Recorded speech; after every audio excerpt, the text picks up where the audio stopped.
In the following figure, note to scale AB is equals to CD and AB and CD are produced to meet at point P. If BAD is 70 degree then find angle P. इस question में basically हमें AB और CD equal दे रखी है, यानी AB की length और CD की लेंथ इक्वल रहेगी और एंगल जो BAD है वो 70 डिग्री है, यानी BAD जो एंगल है वो 70 यानी 70 डिग्री का दे रखा है। हमें फाइंड आउट करना है एंगल P हमें बेसिकली फाइंड आउट करना है। इस क्वेश्चन में थोड़ा सा कंस्ट्रक्शन कर लेते हैं। पहले A को C से ज्वाइन कर दिया, B को D से ज्वाइन कर दिया। अब हमारे पास में जो एंगल A है उसको एंगल 1 और एंगल 2 से नेमिंग कर दिया और एंगल जो D है उसको 3 और 4 से। अब इस फिगर में देखेंगे कि हमारे पास जो एंगल 1 है वो एंगल 4 के बराबर है, यानी एंगल 1 है वो बराबर है एंगल 4 के। रीज़न रहेगा basically angle on same line segment. ये एक लाइन सेगमेंट था हमारे पास में BC, ये एंगल भी हमारे पास में इसी लाइन सेगमेंट पे बना हुआ है और ये एंगल भी हमारे पास इसी लाइन सेगमेंट पे बना है, यानी सेम कोड के ऊपर बने हुए हैं दोनों के दोनों एंगल।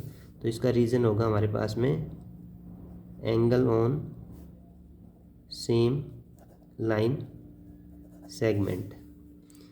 इसी तरह से हमारे पास एंगल 2 और एंगल 3 भी इक्वल रहेंगे। Angle 2 equals to angle 3। Reason रहेगा equal chords make equal angle. बराबर कोड है हमारे पास में। बेसिकली जो AB कोड है वो एंगल 3 को बनाएगी बेसिकली यहाँ पे, और जो DC कोड है वो एंगल 2 को बनाएगी यहाँ पे, और कोड दोनों इक्वल हैं तो एंगल भी क्या रहेंगे बेसिकली इक्वल। अब दोनों इक्वेशंस को ऐड करेंगे तो एंगल 1 प्लस एंगल 2 इक्वल रहेगा एंगल 3 प्लस एंगल 4 के, यानी एंगल 1 2 और एंगल 3 4 बराबर रहेंगे। तो एंगल 1 2 क्या है, एंगल A है, बराबर है हमारे पास एंगल D के। अब A जो एंगल था वो कंप्लीट हमें दे रखा था गिवन में 70 डिग्री का, यानी BAD की वैल्यू अगर 70 डिग्री दे रखी है तो हमारे पास में जो एंगल D है वो भी कितना रहेगा, 70 डिग्री रहेगा। अब हम देखेंगे साइक्लिक क्वाड्रिलेटरल के अंदर अपोजिट एंगल्स का सम 180 होता है।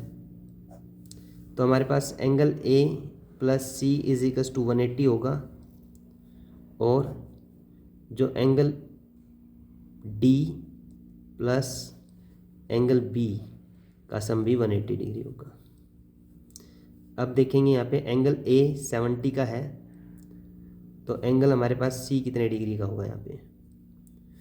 तो एंगल A अगर हमारे पास 70 का है तो एंगल C की जो वैल्यू होगी वो होगी हमारे पास में 180 के अंदर से माइनस कर देंगे 70 को, यानी 110।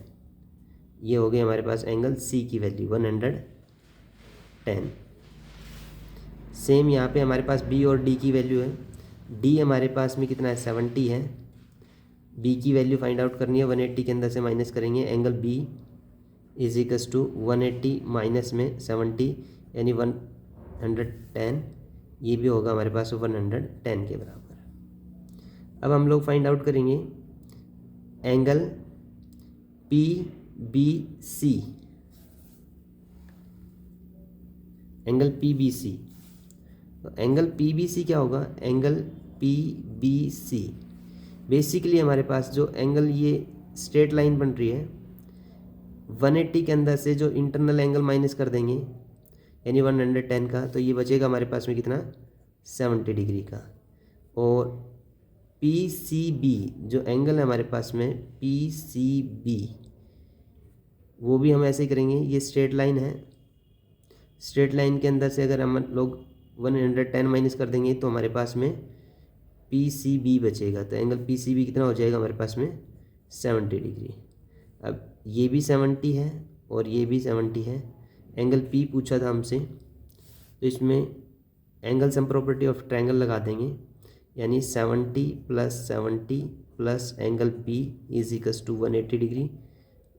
Angle sum property of a triangle.